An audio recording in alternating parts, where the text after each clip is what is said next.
Cette semaine, on va parler de la paracha de Betzora. Je sais qu'on est en décalage avec Chutz La'aretz en dehors d'Israël, puisque en Eretz Israël, cette semaine, on va dire Tazria Metzora, alors qu'en Chutz La'aretz, on va dire Shmini. Pendant quelques Shabbats, il y aura un décalage, mais nous, on va faire des cours par rapport aux parachiotes que nous lisons en Eretz Israël. Paracha de Metzora vient parler de cette fameuse lèpre qui est une maladie qui n'était pas une maladie physique, mais qu'une maladie spirituelle qui venait à la suite de la personne qui n'avait pas su surveiller les paroles de sa bouche. Parler de médisance, parler du mal d'autrui, même si c'est vrai, c'est complètement interdit par la Torah. Et les conséquences est que le lépreux était souvent mis en dehors du camp. De la même manière qu'il a cherché à exclure quelqu'un de la communauté en parlant du mal de lui, donc lui se trouvait exclu. Alors bien sûr, le Kohen venait, il pouvait y avoir une lèpre sur les murs, sur la personne, sur différentes formes de lèpre, mais tout ça venait de ce qu'on appelle la tsara'at. J'ai traduit ça par lèpre, mais je ne sais pas s'il y aurait un terme exact pour traduire ce mot de tsara'at, cette fameuse maladie spirituelle qui venait même sur les murs, qui était justement, qui venait à la suite de la personne qui avait donc parlé du Lashon Hara. Puisque le Metzora voudrait dire qui trouve le mal. C'est-à-dire, pour comprendre un peu cette image, je voudrais juste raconter une petite histoire que le Ben Ish Chai cite dans un de ses livres, où un jour, quelqu'un qui était parti, un grand négociant de Bagdad, qui était parti en Europe pour son commerce, et lorsqu'il revient à Bagdad, et il se met à parler du mal des communautés juives d'Europe qu'il avait vues, où on avait malheureusement commencé à abandonner le judaïsme. C'est vrai qu'il avait commencé à s'assimiler. Et là, le Ben Ish Chai lui dit, pourquoi tu es comme l'insecte qui toujours est à la recherche de ce qui est mauvais et laisse le bon. C'est-à-dire, s'il y a une plaie sur la peau, il va se mettre là-bas où il y a du pu et n'ira pas dans des endroits qui sont propres. Il lui a dit, pourquoi tu ressembles à cela? Et il lui donne une grande leçon de moralité. Nous, on n'est pas là pour juger les gens, mais on est là pour les aider. Et on n'a jamais à voir le mal caché autrui. Ne pas le copier, bien sûr, mais ne pas parler de qui que ce soit. Et donc, quand on parle du Lashon Hara, ce qui va nous venir en tête, c'est cet homme particulier, ce saint, qu'on appelle le Chafetz Chaim. Le Chafetz Chaim, donc Rabbi Israël Meir de Radin, celui qui est auteur du livre qu'on appelle Chafetz Chaim, pour juste avoir une idée de la portée, de l'importance de savoir surveiller sa bouche. Vous savez que lorsque on étudie ses paroles à lui, il est dit que même qu'il est parti de ce monde, même dans sa tombe, ses lèvres continuent à bouger, c'est-à-dire que son âme va continuer à recevoir des lumières fabuleuses de l'étude de ce qu'on étudie. Donc, bien sûr, qu'est-ce qu'on étudie de manière générale, partout, la Torah, la Mishnah, la Gemara.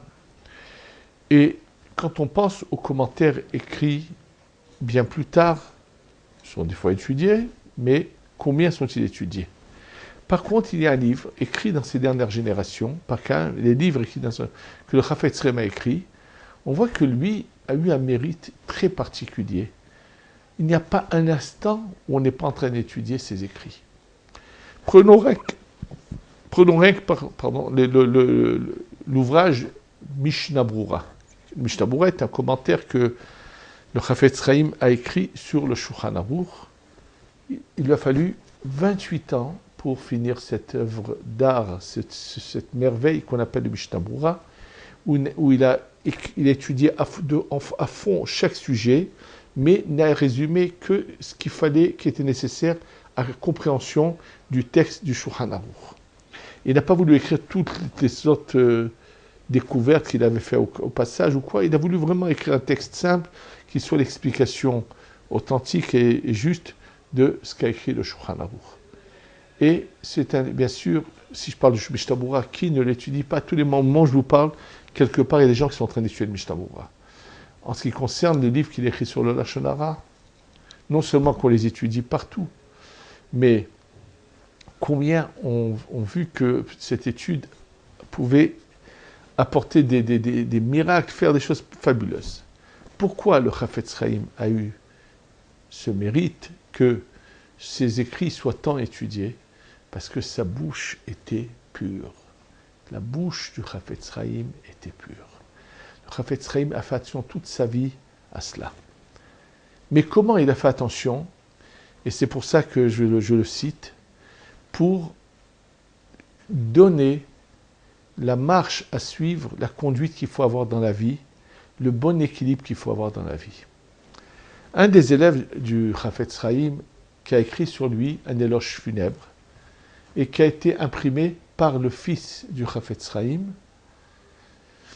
dans un livre qu'il a écrit en 1938 et qu'il a sorti juste avant la Shoah.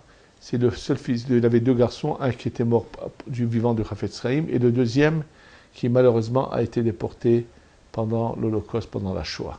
Mais avant de partir dans la Shoah, c'est ce deuxième enfant du Chafetz Chaim, a écrit un livre sur son père. Beaucoup, c'est très intéressant. Ce livre, moi je l'ai dans un ensemble qui s'appelle Kol Kitvei Chafetz Chaim, tous les écrits du Chafetz Chaim en 3 volumes, et il y a un volume entier écrit par le fils du Chafetz Chaim sur la vie de son père. Et là-bas, il mentionne un texte qu'il a retrouvé d'un élève de son père qui écrit un éloge funèbre sur lui.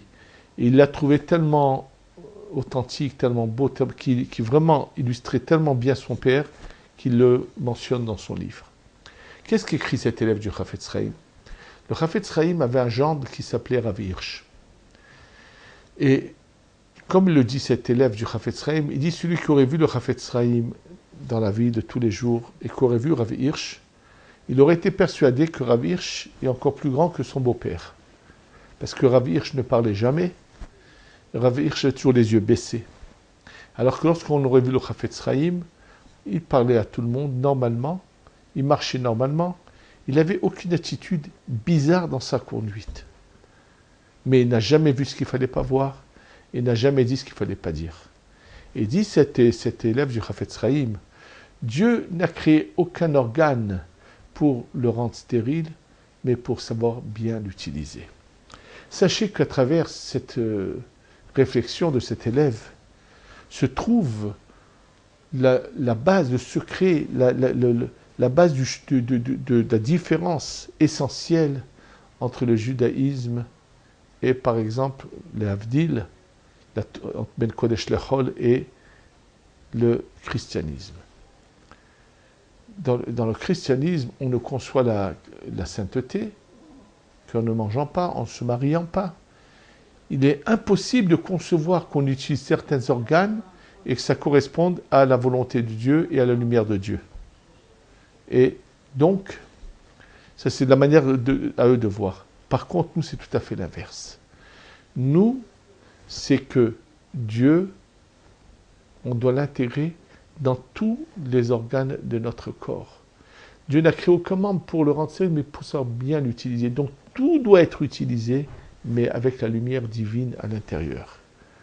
Pour bien comprendre cette notion, je vais vous rappeler une petite histoire que j'ai souvent racontée. Le Rav Chaim de Brisk, lorsqu'il était enfant, son père un jour voulait voir combien est grande l'âme de son fils. Le Beth Halevi, par rapport qui est le père du Rav Chaim de Brisk. Et donc, il dit un jour à Rav Chaim, son fils, Chaim, je te donne 2 roubles si tu me montres où se trouve Dieu. Et lui, il a répondu, papa, moi je te donne 10 roubles si tu me montres où Dieu n'est pas. C'est-à-dire que Dieu est partout présent. Il faut savoir le faire intégrer en nous. C'est ça l'étude de la Torah, l'amour de la Torah, l'étude comment on appelle ça, de ce que l'on fait, c'est pour faire intégrer Dieu en nous. Et là, ça nous amène à quelque chose de très important. Comment nous devons étudier la Torah et la pratiquer? faut faire attention à un très grand piège, celui de l'orgueil. Quelqu'un peut être à l'étude, avoir un chapeau, avoir une barbe, et être le symbole de l'orgueil. Malheureusement, et celui qui arrive à cet orgueil, c'est sûr qu'il trébuchera dans cette médisance de la shonara que la Torah interdit. Et dans ce cas, celui qui a de l'orgueil, il retire la lumière divine. Où qu'il marche, la lumière divine se retire. Donc il ne pourra jamais l'intégrer en lui. Et c'est pour ça que nos sages nous expliquent que la Torah, la manière dont il faut l'étudier, ce n'est pas comme un âne sur lequel sont empilés des livres, mais savoir l'intérioriser et la vivre intégralement. Pour pouvoir intérioriser, il faut avant tout de la modestie. Et là, c'est l'occasion de rappeler la grandeur de Rabbi Chaim Vital. Donc ça sera l'Aïloula dans quelques jours, le dimanche 22 avril, Lamed Nissan, 30 Nissan Rosh Chodesh, c'est la loi de Rabbi Chaim Vital. Un jour, le Harizal enseigne à Rabbi Chaim Vital ce qu'on appelle un yichud. Un yichud, c'est lire certains versets du Tanakh, mais de penser à des pensées qui vont faire descendre des lumières.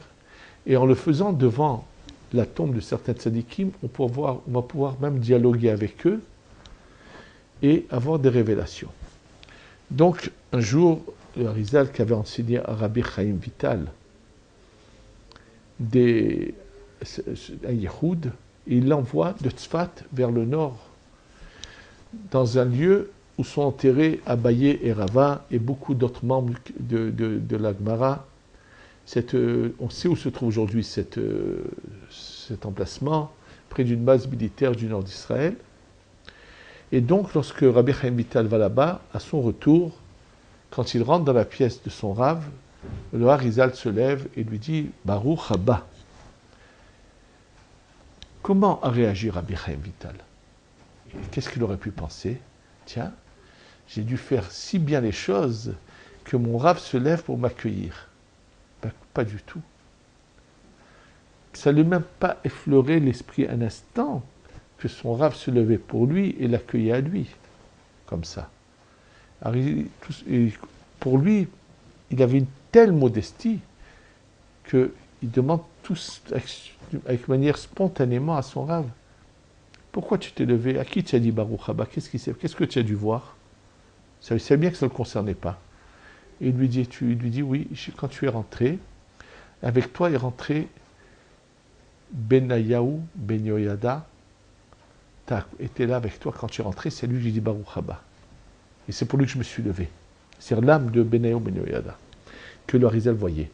Alors Rabbi Chaim Vital était étonné pourquoi Benayahu Ben Yoyada, l'âme de Benayahu Ben Yoyada aurait accompagné Rabbi Chaim Vital. Benayahu Ben Yoyada a vécu à l'époque du roi David. Et on va voir tout de suite pourquoi il l'a accompagné. Il raconte Rabbi Chaim Vital, 3 mois plus tard, ensemble, le Harizal avec Rabbi Chaim Vital sort de Tzfat, monte la montée qui est en face de Tzfat pour aller au même endroit où il avait été 3 mois précédemment. Et là, dans cette montée sur la gauche, quand le Harizal se tourne, il voit une pierre où il n'y a rien du tout. Il lui dit, tiens, sur cette pierre-là, sous cette pierre-là, il y a la tombe de Benayahu Ben Yoyada. C'est étonnant puisqu'il a vécu à Jérusalem, mais il a été enterré près de Tzfat. Quel secret il y a là-dessous, nous ne savons pas. En tous les cas, à ce moment-là, Rabbi Chaim Vital lui dit, tu sais, il y a 3 mois, quand tu m'as envoyé faire le yichud dans cette fameuse caverne où il se trouve Abaye et Rava, je m'étais assis là sur cette pierre et j'ai répété ce que tu m'enseignais. Il lui dit, ah, maintenant je comprends pourquoi il t'a accompagné, parce que le fait que tu as récité ce yichud sur sa tombe, donc son âme t'a accompagné. Donc c'est comme ça qu'il a découvert. Mais de nouveau, on est présent. Et là, on voit qu'est-ce que Rabbi Chaim Vital, par sa grandeur, cette manière humble qu'il avait, quel mérite il a eu. Et quel est son mérite? C'est qu'il nous a révélé quelque chose, la lumière de la Kabbalah, que lui a révélé le Harizal. Et le Harizal n'a fait que nous faire découvrir les secrets de la lumière de Rabbi Shimon ben Yochai. Et là, je voudrais vous dire quelque chose de très important. Il vient de me venir entre les mains un livre qu'on m'a prêté. Et dans ce livre, je viens de découvrir quelque chose d'incroyable. C'est quelqu'un qui a passé la Shoah, qui s'en est sorti et qui a décidé de mettre par écrit des enseignements d'un grand kabbaliste, d'un grand Mekouba qui était en Europe. Il donne le nom. Et, entre autres, il nous fait remarquer quelque chose de très intéressant. Il dit que le jour de Lag BaOmer, Lag BaOmer, c'est la fête de Rabbi Shimon Bar Yochai, le jour où Rabbi Shimon Bar Yochai est décédé, d'un jour de grande lumière. Et il dit, sachez que Hitler s'est suicidé le jour de Lag BaOmer. Et il connaît les dates exactes. Donc il a eu cette révélation, il a vu. Ça s'est passé finalement, puisqu'on sait qu'ils sont entrés dans son bunker, son corps était en fait brûlé, calciné, mais eux n'ont pas su tout de suite c'était son corps, mais après ça s'est su. Donc à quel moment il s'est suicidé, l'histoire le sait aujourd'hui, et il nous fait remarquer que lorsqu'on dit la main de Amalek, Yad Amalek, ça a la même valeur numérique que Hitler en hébreu. C'est clair, c'était le Gilgul de Amalek qui était revenu chez Haman Arachar, qui est revenu chez Hitler, et il explique pourquoi il y a eu ce malheur, malheureusement. Mais qu'est-ce qu'on voit à travers cela? Que la lumière de la Kabbalah, c'est que ceux qui, pas que seulement c'est la lumière, mais ceux qui ont su intérioriser cette lumière et la faire vibrer et la faire jaillir d'eux pour la transmettre à d'autres, cette lumière chaque année revient en force et c'est elle qui a mis un terme à la vie de Amalek. Et c'est pour ça que finalement, nous savons que la Géoula, c'est effacer le nom de Amalek, se fera par la révélation de la lumière de la Torah. Donc Rabbi Chaim Vital, s'il a eu le mérite qu'aujourd'hui, tous les kolédim de Kabbalah, sans exception, quels sont les textes qu'on étudie? Ce sont les textes de Rabbi Chaim Vital. Tous ceux qui ont voulu prendre des interprétations de Rabbi Chaim Vital et en vouloir en faire de ça une étude, ça n'a finalement pas réussi. Une seule chose qui leur est restée, c'est les bâtiments qu'ils ont construits. Mais des gens à l'intérieur pour étudier, ça n'a pas été le cas. Et je parle en connaissance de cause d'un lieu qui a été fait par un personnage contemporain qui a voulu faire une étude de Kabbalah, mais pas basée sur les textes de Rabbi Chaim Vital, mais sur les textes d'une interprétation de quelqu'un d'autre. Et finalement, des gens qui ont étudié là-bas m'ont dit combien de fois il a cherché à former des groupes, et ça a toujours été un fiasco, ça a toujours finalement pas abouti.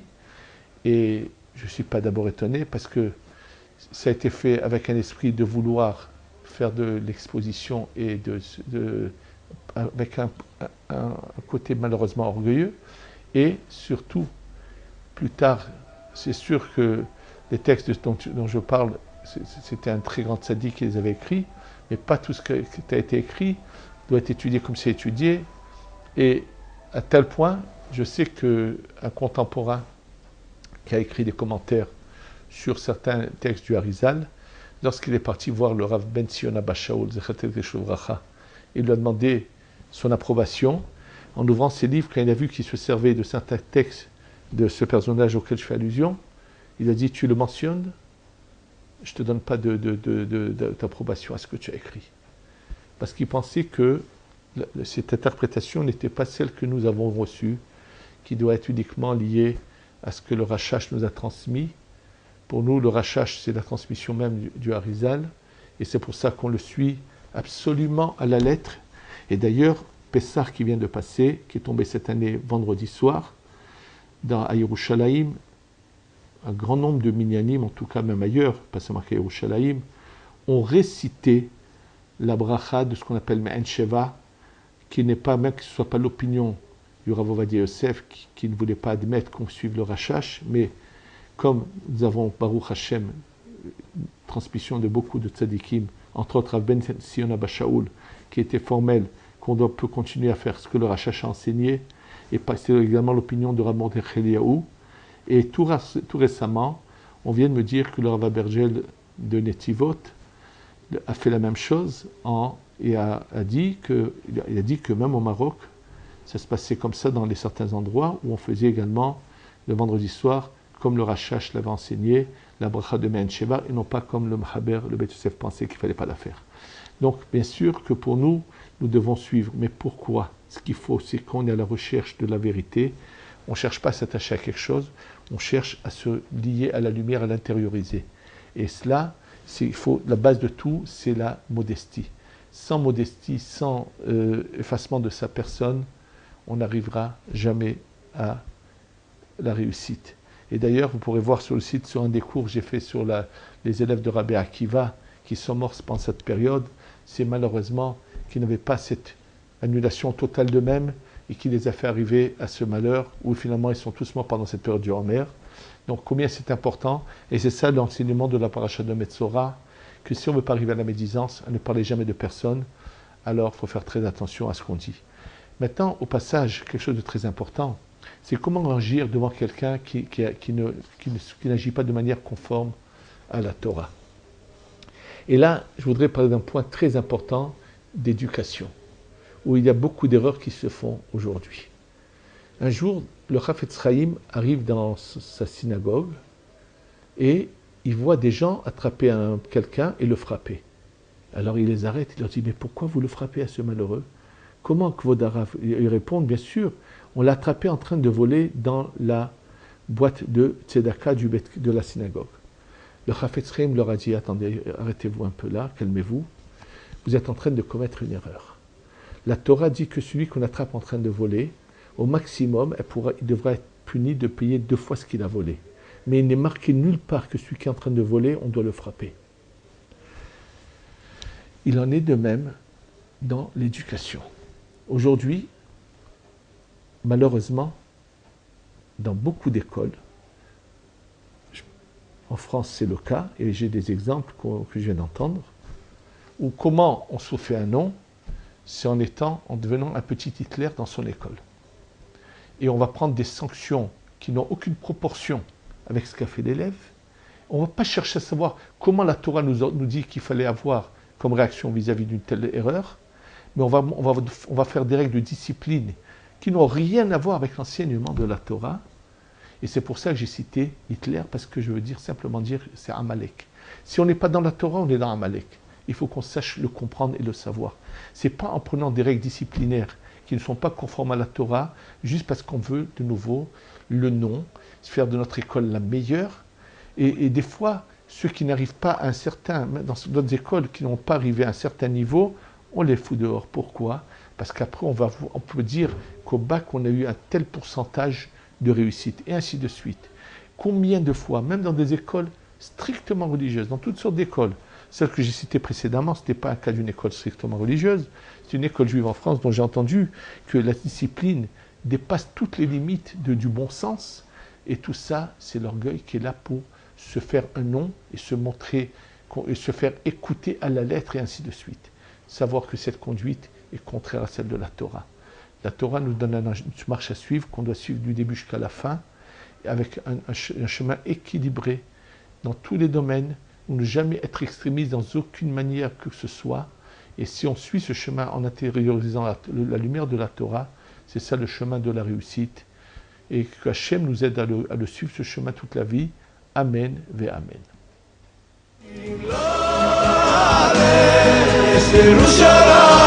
Amen.